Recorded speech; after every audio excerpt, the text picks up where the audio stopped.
So finally solo levelling का chapter 47 और season 1 का एंड आ चुका है गाइस। हाँ, आपने सही सुना, इसी एपिसोड के साथ सोलो लेवलिंग रैग्नारॉक का सीजन 1 खत्म होने वाला है। पिछले एपिसोड में हमने देखा था संग सूहो फाइनली अपने ओपोनेंट यानी दूसरे सूहो को हरा देता है और तब उसके सामने 3 ऑप्शंस आते हैं जिनमें से कोई एक पावर उसे मिलता, पर वो बहुत गुस्से में था और इसी वजह से जो 3 ऑप्शंस थे उन तीनों को वो एक साथ सिलेक्ट करता है और कंज्यूम कर लेता है, जिसकी वजह से सारा पावर्स एक साथ उसके अंदर आता है। अब आगे एपिसोड के शुरू में हम बेरू को देखते हैं। वो रो रहा था और कहता है यंग मोनार्क। एसिल बेरू को पकड़ी हुई है और कहती है 3 हफ्ते हो चुके हैं, अब तक हमें यंग मोनार्क के बारे में कुछ भी पता नहीं चला। बेरू अमूद को कहता है क्रोकोडाइल, यंग मोनार्क ठीक होंगे है ना? ये सुन के अमूद कहता है हाँ मैं जानता हूँ वो ताकतवर है, पर मैं इतना ज़्यादा एक्सपेक्ट नहीं कर रहा था। मतलब इतने समय तक उनका पता नहीं चलेगा, इसके बारे में मुझे पता नहीं था। शायद उनके साथ कुछ हो चुका है। पर तभी ग्रे सामने बहुत चौंक के देखता है और उनके सामने अब यंग मोनार्क यानी संग सूहो आ चुका है। वो आते ही कहता है तुम लोग ठीक हो ना? लॉन्ग टाइम नो सी। हाँ, अब सबके सामने पोर्टल से संग सूहो बाहर आ रहा था। उसे देखते ही सब लोग रो देते हैं, उसके ऊपर टूट पड़ते हैं। दूसरी तरफ शहर में हम देखते हैं उसी बिल्डिंग के अंदर संग सूहो के अंकल यानी जिन्हो को देखते हैं और वहीं पे हम बैठे हुए वो जिनचुल चेयरमैन ऑफ हंटर एसोसिएशन को देखते हैं। जिन्हो कहता है क्या कोई न्यूज़ है सूहो के बारे में? वो कहता है आई एम अशेम्ड, पर हंटर एसोसिएशन के पास सूहो के बारे में कोई भी न्यूज़ नहीं है। और वैसे भी हंटर एसोसिएशन के अंदर अब एटमॉस्फेयर ज़्यादा अच्छा नहीं है। बहुत सारे लोगों ने अज्यूम करा है कि उसी ने ली मिनसियांग को मारा है। जिन्हो गुस्से में कहता है क्या कहा? नहीं, वो ऐसा कभी नहीं कर सकता, वो कभी भी किसी को मार नहीं सकता। वो जिनचुल कहता है हाँ मुझे भी ऐसा ही लगता है। सूहो प्रोबेबली इतारिम के साथ रिलेटेड होगा जिसके बारे में तुमने मेंशन किया है।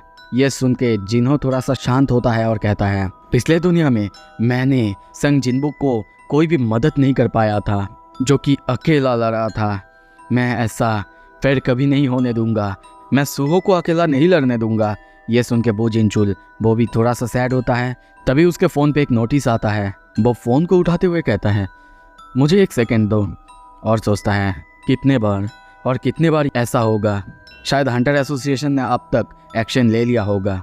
मुझे विश्वास नहीं हो रहा है फिर से एक डेंजन ब्रेक हुआ है। दूसरी तरफ हम शहर में एक खतरनाक मॉन्स्टर को देखते हैं।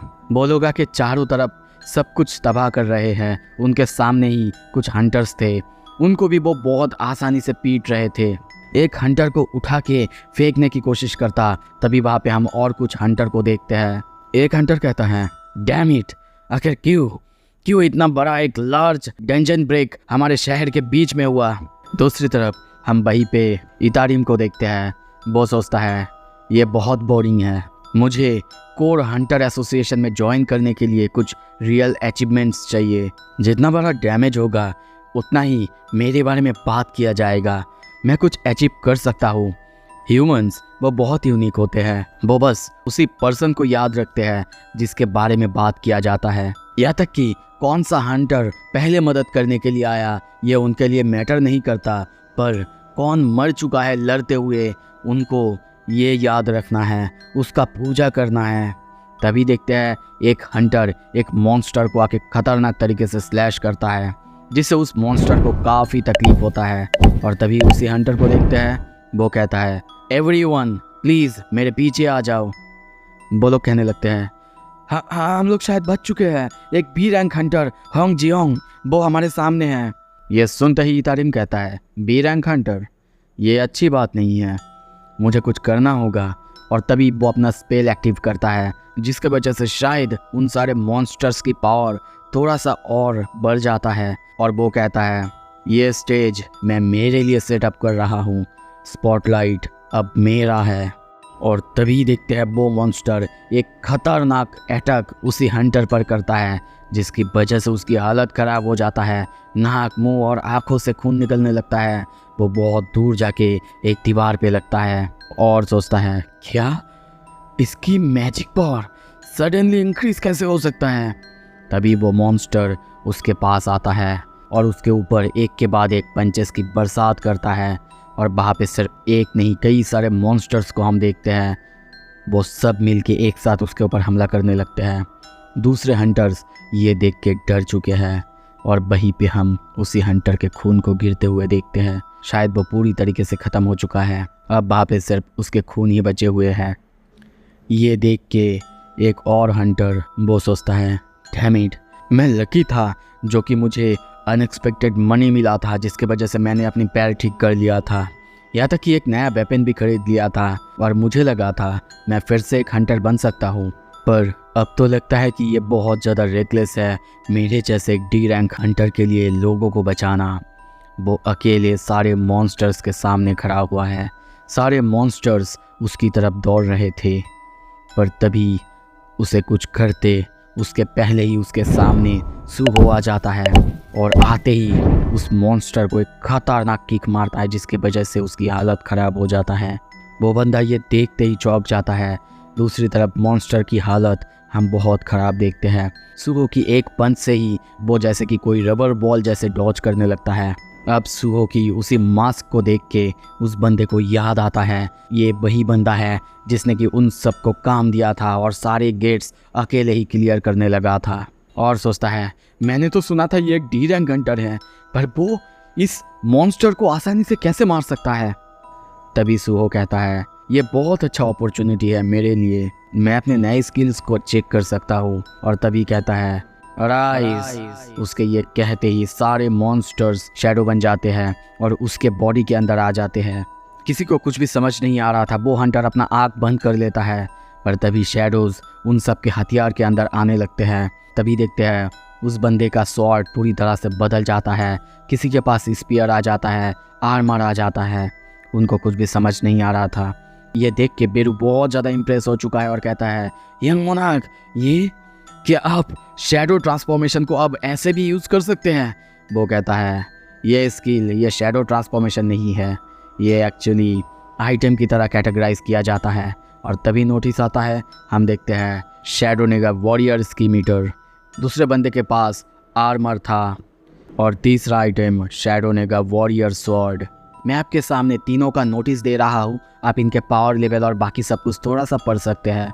अब ये सुन के बेरू सोचता है, क्या वो ऐसा पावर यूज़ कर रहा है जो कि खुद शैडो मोनार्क ने भी कभी यूज़ नहीं किया है? तो फिर क्या ये है हमारा नया यंग मोनार्क जो कि एडवांस होने के बाद हमारे सामने है?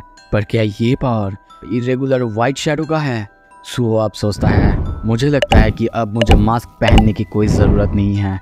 और तभी वो अपना मास्क खोलने लगता है और कहता है, अगर तुम अब भी लड़ सकते हो तो प्लीज़ क्या मेरी मदद करोगे? अब देखते हैं सारे मॉन्स्टर्स सूहो के ऊपर हमला करने के लिए आगे आ रहे थे। अब उसे सामने देख के इतारिम सोचता है, फाइनली तुम अपीयर हो चुके हो। ये क्या, ये बंदा ये तो पूरी तरह से अलग लग रहा है। संग सूहो वो अब डार्कनेस से थोड़ा सा अलग लग रहा है, जो कि अकेला ही अपने पावर की मदद से लड़ता था। और अब सूहो के साथ हम कई सारे हंटर्स को लड़ने के लिए तैयार होते हुए देखते हैं। तभी सूहो का स्टेटस विंडो दिखाया जाता है। क्लास लिखा हुआ था irregular white shadow, title the one who overcome adversity. और ऐसे बहुत सारे स्किल्स को देखते हैं जो कि अब नया था, जैसे कि स्किल शैडो क्रिएशन, जिसके मदद से वो अब किसी भी शैडो को अपने इमेजिनेशन के थ्रू कोई भी आइटम बना सकता है।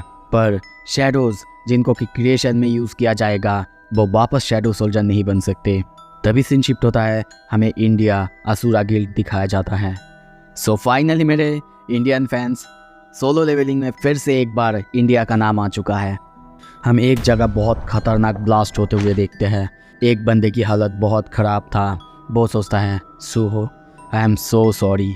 वहाँ पे सिर्फ उसकी नहीं, बहुत सारे हंटर्स की हालत बहुत ख़राब था। ये वही बंदा था जिसके साथ सूहो डेजर्ट डेंजर में मिला था। एक बंदा तभी आते हुए कहता है, तो तुम कह रहे हो जिस बंदे ने मेरे बंदों को मारा वो कोरिया से है? हाँ चलो हम लोग अब कोरिया जा रहे हैं। ओके, इसका नाम मैं नहीं बताऊंगा, इसका नाम आपको कमेंट में बताना है कि ये कौन है। पर मैं बता सकता हूँ कि ये नेशनल लेवल हंटर है और अब ये भी सूहो के पीछे पड़ चुका है। वो जाते हुए कहता है, मैं ऐसे किसी को माफ़ नहीं करूँगा जो कि मेरे चीज़ों पे हाथ लगाता है। तभी हमें आसमान में दिखाया जाता है, कुछ अजीब होता है। बाप एक पोर्टल को ओपन होते हुए देखते हैं और इसी पोर्टल से हम एक लेडी को उतरते हुए देखते हैं। आई थिंक कि ये मिस चायन है और उसी के साथ मुझे लगता है कि कोई एक ड्रैगन है। सो अब सीजन 2 धमाकेदार होने वाला है और इसी के साथ ऑथर का notice solo leveling Ragnarok season 1 finally ख़त्म हो चुका है। इंतज़ार करने के लिए और देखने के लिए सीजन 2 आएगा और इसका ऑथर बहुत जल्दी लाने की कोशिश करेंगे। आप लोग भी थोड़ा सा वेट करना सोलो लेवलिंग रैग्नारॉक के सीजन 2 देखने के लिए। तब तक आप लोग मेरे the beginning after the end का सीजन 1 पूरी तरह से कंप्लीट हो चुका है, देख सकते हो जाके, या फिर ओमनिशिएंट रीडर्स व्यू पॉइंट देखो। मैं प्रॉमिस करता हूँ ये आपको डिसअपॉइंट तो बिल्कुल नहीं करेगा। Thank you so much, stay tuned.